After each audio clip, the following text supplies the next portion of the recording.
On the occasion of the Corpus Christi procession, which in Siena would happen on the Thursday itself, we were walking, the clergy of the Archdiocese, behind the Blessed Sacrament, or actually I think it was before it, the Blessed Sacrament coming last in the hands of the Archbishop. But it wasn't just an ordinary host. It was les particulae, les sainte particulae, which were carried each year by the Archbishop through those ancient medieval streets. Siena is a place that has more than one Eucharistic miracle, and that's one of the main ones. And it's for that reason that just before I got there, in 1994, they had the Eucharistic Congress there. The Pope had been present. We have a picture of John Paul II in front of Les Sainte Particulae. He's there in profound adoration, and what he said is put there under the picture, c'è la presenza. All he could say and repeat was c'è la presenza. The presence is there. The presence is there. In 1730, they had been stolen, but it would seem that the thief was more interested in the precious metal and put the hosts in a money box in some church in Siena. And the whole of the city went into prayer and fasting, cancelled the huge palio, that dangerous horse ride through Siena, and they were found. And they're still there to this day. And on another occasion, we were carrying the same Sainte Particulae through the streets of our own nearby Montalcino, also medieval city. And I was right behind them. They're quite large, and they're completely as they were in 1730. Not a spot. And there's nothing to protect them against the damp weather. Our God does drop hints. They're not as infrequent actually as we think. And things even happen sometimes in the hermitage. Very discreet, but they happen. Little hints are dropped from heaven that the angels are around and are active and are there doing what just we're doing before the Blessed Sacrament day and night, adoring and singing on behalf of the sleeping world. Now, people have got used to it, unfortunately, especially in the West, and it's being taken very casually. In the East it is not so. They still receive very infrequently the Blessed Sacrament, and they do so only with confession, fasting, and the priest's personal blessing. The result is that they have this fear and trembling before their king, also because they've never had the low Mass, only the high one. All celebrations are 3 hours long, and therefore they enter into mode. They don't look at their watch. In Ireland, in the parishes, depends now where you are, but quite often they're pretty quick, considering what we're trying to do. And there's need, therefore, to make preparation by the holy hour, or whatever it might be, in the level of personal correspondence to grace, for the Lord has his rights over time as well. Now, I want to tell you a story that happened a good while back now, but it's worth repeating. It's not that well known, but it's quite interesting. So, just listen to this as it goes. What happened was, this priest was sent to a more or less abandoned parish in the middle of nowhere. This is going back to the time of the war, just after the war, when there was a lot of poverty around in the country. So he found himself in this tiny chapel. A small group of people gathered around this man and they celebrated. But they told him this: they didn't need a priest. Cowley, that's the name of the place, didn't need a priest. And if it ever came to pass that they needed one, they would inform Bishop Carroll of the fact. So that's the cold reception that he got upon arriving that first Sunday. Furthermore, they didn't want to see him reading his breviary, and he could get rid of that cassock. So he celebrated. There were 9 people on the first Sunday that he was there in that dedicated church to St. Joseph's. Well, he had to start somewhere. And he delivered the best sermon ever, in his opinion, to those 9 people. The following Sunday, there were 4 present. The next 2 years were not crowned with success. The collection was laughable.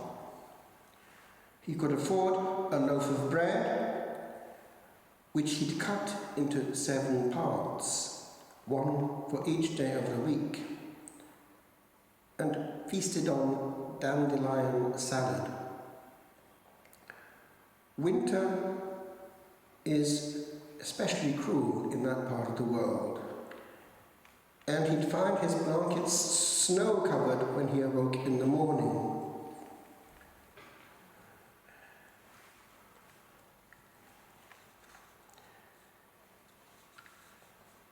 His first Christmas collection was $1.13. The church was no warmer than the rectory, so the water would freeze in the cruets. He had had enough. One day he sat down and wrote a 16-page letter addressed to Bishop Francis Carroll, indicating the town was a write-off and he wanted to move. But the bishop didn't accept it. He told him to stay put. He had full confidence in this good priest. His name was Father Violini, and he expected him to bring about a full Catholic revival in this parish, so long neglected. After the latest of these rebuffs, Father was ready to pray for a noble death. But the Lord had other thoughts.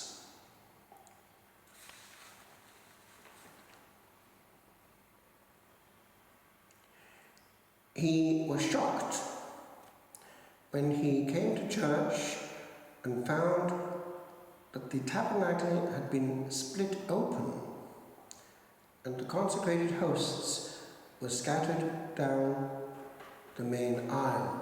But that's something similar to what would happen in the case of not only Siena but other places as well, and it's happening right now, by the way, for other motives, satanic robbery. You know that hosts have to be got, don't you? Every month they have to have a certain quota of consecrated hosts, and the devil knows which ones they are, and we're helping that to happen by not looking after the Blessed Sacrament. We are responsible.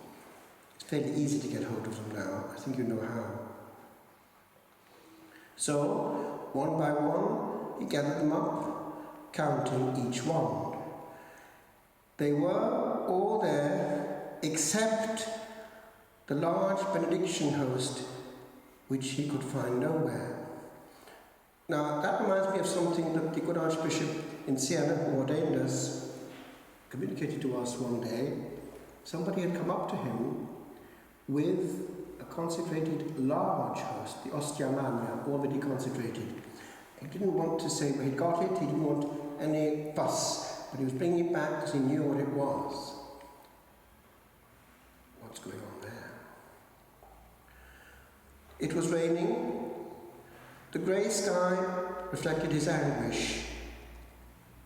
He notified another priest, Father Harrington,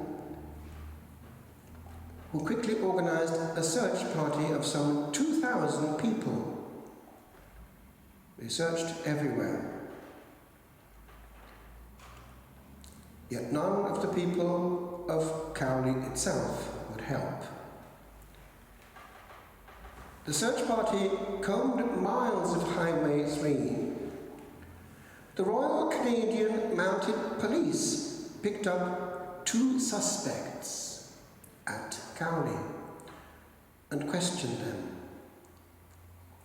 They had stolen a pickup truck and abandoned it down the highway when the police had discovered them. Father Gino, that's this priest, the parish priest in question, Giolini, recognised them as transients from Lethbridge who had been seated next to him at a baseball game a couple of days before, and who were looking to find work in the coal mines. He listened to the questioning by Sergeant Parsons. Remember, it may not mean much to you or to me, but you fellows stole Jesus. Father explained the meaning of the Blessed Sacrament to them and how precious it is to Catholics. He then offered to drop all the charges if they would tell him where they had discarded the host. Touched by this explanation, they began to show remorse and offered to find it. One admitted to having discarded it through the truck window just before the police took them into custody. He didn't know what it was, but he knew it was incriminating evidence. The rain had already stopped when they all piled into the police cruiser, the 2 suspects still handcuffed. Father calculated that if the host had been dropped, as these 2 men had said, the search parties would surely have found it if the rain had not dissolved it. It was about 6 o'clock that evening when they arrived at the spot. The sky was clearing. There was a bit of blue in the west. As they rounded a corner east of Bellevue, they all saw the host, suspended in midair, beside the highway. Beautiful rays of coloured light shone from it. Even before the car had stopped, Father leapt from the car and ran towards this astonishing sight. Sergeant Parsons was right behind him. Father fell to his knees in adoration, overcome with joy and wonder. Sergeant Parsons did likewise and landed in a pool of mud.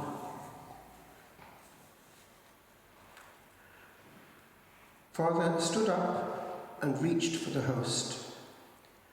It looked as white and fresh as the day he had consecrated it, not the Padre of Siena.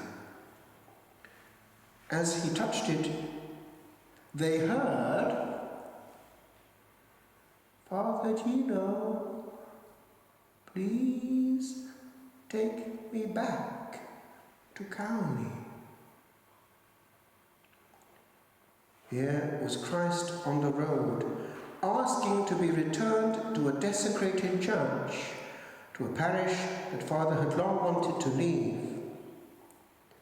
As they returned to Cowley, Sergeant Parsons' eyes constantly left the road to gaze at the wonder Father held there beside him. The bishop arrived the next day. He told Father Gino that he would be the one to rededicate the church. The bishop prayed with him in the devastated sanctuary. As he finished, he turned to Father Gino to say, great changes will soon take place in this parish. Sergeant Parsons came to ask for instruction. A few days later, his wife and children joined him, and later 2 of his constables from Pincher Creek. As time went on, more and more Catholics began to return to their church. The parish mission was so popular that the beer hall shut down when it was in progress. The patrons, many of whom were not Catholic, would carry the bar stools to the church to listen to Father's sermons. They even had to take out the pot-bellied stove to make room for everyone. The small church, previously been almost abandoned, was now crowded with people every Sunday. My friends, we must respect the humility of our King. He well knows how to defend himself, but he also asks us to do it for him. He is vulnerable and wants to be so, but we are